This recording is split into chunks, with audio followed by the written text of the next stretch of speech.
Cool. Mr. Byron Cole, how you doing today? How you doing today, brother? I'm good, man. What's up with you? I'm glad you came through. No problem, bro.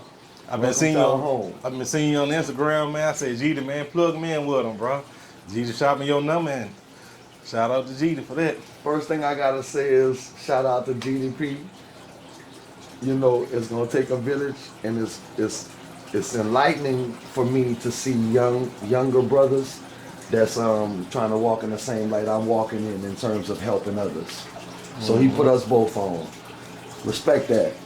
And see, man, I've been watching you on Instagram. It look like you ain't afraid to speak your mind on certain stuff. Like, you don't be worried about nobody, like, you know, questioning you about the way you speak your mind on certain topics. Well, you know, for me, brother, so, you know, if you go look at one of my threads yesterday, Juana Villavaso, she put on there, when I met you, you was shy. I was younger. You feel me? We all grow and evolve into what we are.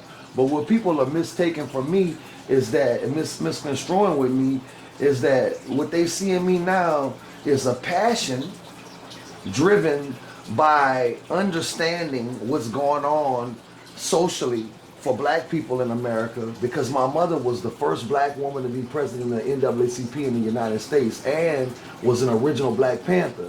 Okay. So I always knew what the real play was, right? And I kept waiting for it to get better and waiting for it to get better because Mama and her friends was working. And then I got bigger and started working with my friends, and we kept trying to make it get better. And I started realizing things that, you know, racism is an ugly absolute that is a European construct that they don't need us to disrupt. And we need to be more passionate in our movement to be taken seriously regarding what I'm relaying. Yes, sir. And so some people say, oh, he mean, he mad all the time. But really, I'm not, right? It's your personality. Yeah, man, it's not my personality. When you catch me on there, I'm at work, bro. They messed up when they gave the talented 10 the power to speak to the world. Because everybody black on Instagram and on Facebook and social media, we ain't all popping and, you know, dancing and jigging. Some of us are talking real things. And I don't got nothing against dancing and jigging.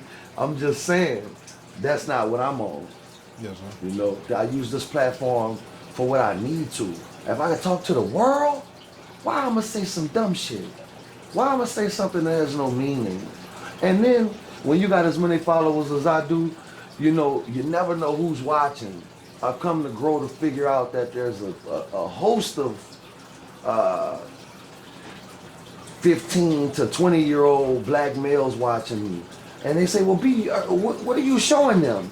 I'm showing them that a black man got to stand up on principle, moral, and value, and can survive when he ain't double dipping and faking who he is and really upright and right and trying to be righteous. You feel me? And so, yeah, I be on there cutting up. Yeah, man, I think that's more like what New Orleans needs, like you said. You saying some positive stuff, you really could get on there and do stupid stuff and really go viral, you see what I'm saying? But you really like on some positive, letting people know, like, hey, look, this right here what it really is, you know? You putting the laws down, you telling people the laws, you telling people this, that, and other. Positive stuff, though. You ain't wrong here. Let me ask you this. Why wouldn't any black man from Southeast Louisiana be as boisterous, as vigilant as I'm being, when we know that they so cold? This is what they did. When Lincoln came with the Emancipation Proclamation, President Lincoln, the next day they changed Angola Plantation to Angola State Penitentiary because of the wording of the law. You couldn't have a slave unless they were a ward of the state. Yeah. See what I'm saying? That's what happened with the Emancipation Proclamation that banned owning a slave, made it contraband, like having crack in your pocket, okay? And so when that happened, they just start accusing black men of everything to justify having them on the plantation. I got you. New Orleans Police Department was the first in the South fourth in the nation. And literally, all they did was change the slave patrol and gave them badges. These are facts I learned at the University of Holy Cross. College, university. It's not opinion. And so, the Dixiecrats, that's who we dealing with. You know? And why wouldn't people be mad if they just really understand that they come get your brother, put him in a penitentiary, make him work, and then you go buy the product from McDonald's. Free labor. Free labor. Which is how America was so great in the first place. But when free labor got disbanded, they had to figure out a new way to do it. And Louisiana leads the world in innovating this new source of labor. But all right, answer the question. Like you brought up in That's Angola. why I'm hot. Yeah. How many people you think, like, all right, say 5,000 people in Angola. How many people out of that 5,000 you think really innocent? Because you already know once you go to jail, you got to prove to them you innocent. Let me tell you something. What I think. Okay. Really, what I think. What I know is that the FBI, in its annual crime statistics report, they report that up to 35% of them dudes just in jail because they ain't have money for a lawyer. Just, period. They could be, in fact, innocent. And be honest, that could happen to me and you. We could walk out the street. Hey, man, you did this. Yeah. I ain't do nothing. Well, let me trip your head out, though. And that's part of what my campaign has been. Yeah, you gonna believe me because I'm a 53-year-old black man and my credibility is impeccable and I've done great things in this world. You're gonna give me the same respect you give a white man. You feel me? But let me tell you why I say what I think. I said what I think because America's supposed to work one way. In the court, in America, what the white man do don't matter. It's what the court can prove without a reasonable doubt. And that's what I want for my people. Because most of the white people go to court and get out free. They not innocent. They have culpability. I was just watching 48 Hours the other day where a nigga was at a hotel on Tulane Street. And yeah, he was pimping white girls, right? From home and Opelousas and shit around here, right? So they picked him up. And you know, he didn't give himself away, nigga, from New Orleans. You know, he was cool with it, right? But then they picked up the white girl, she stumbled. So when she stumbled, she threw the nigga under the bus. Despite the fact that they showed on 48 Hours when she said, I don't know the girl and I ain't have nothing to do with this with the white girls that they tell them, right? Yeah. And then they confront her with a video where she done snuck the other white girl and beat her up and everything just minutes before the white girl died, right? So the two police officers, New Orleans detectives, standing at the file cabinet talking about the case when they get away from the white girl in the room. And so the one white dude, I gotta give it to him, he like, we gonna charge her? The other white man said, no man, she seemed pretty scared, man. You heard me?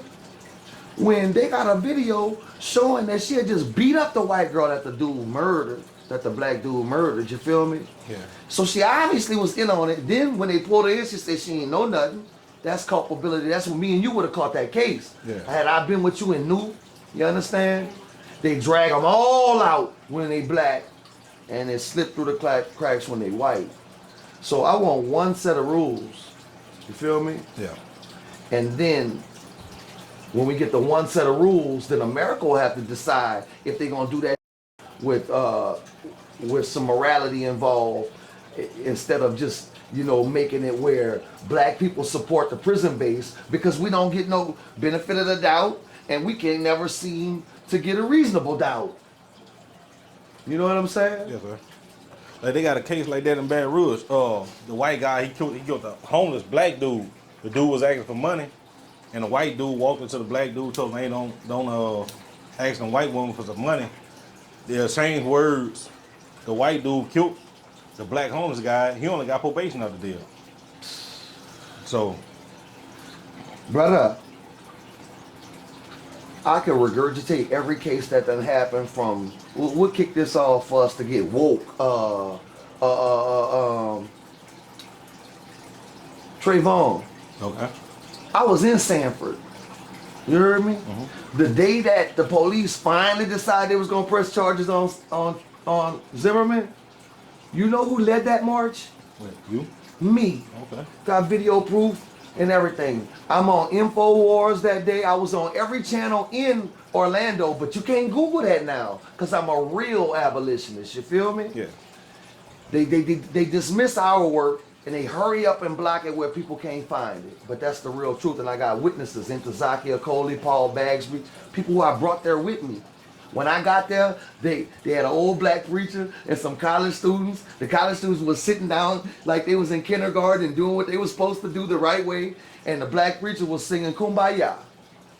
And I had to hug him and tell him I love you, but I'm about to cut up. It's no disrespect to you. And no, don't do that. And where you from? And you know. But if you go read the Birmingham letter from Dr. King when he was in jail, he talked about how them preachers say, you don't got no business here. What you don't even live in Birmingham? What you doing here? And Dr. King said, man, wherever my people are being mistreated and I could be in the same position or my children, that's my business. Yeah. You know? So man, look, what I'm saying in a nutshell is that our etiquettes have stifled us. People think what I do is magic. People thought what my mama did was magic. But really, it's a strict discipline and obedience to understanding exactly what's going on around me, the elements, and how they're affecting me. Meaning, I sit in court and watch people, I watch their cases, and I can see clearly, in Orleans Parish, I can see clearly 70% of the time that the client does not understand exactly what they're saying to them, the ramifications of it. You know, they're not fully grasping what they're being ushered into. And so they're sitting there taking it calmly, when if they understood what was really happening, if it was as real as fire coming on around us right now and we had to move, Yeah. that's how really be, and they don't get it. It's realer than that, actually. And so, you know, I'm misunderstood for my passions, and I don't care. And I'm not going back. That's you though. And it's because it's fueled by my understanding that I am every dude in Angola. I am every dude in Hunts that's innocent. I'm them.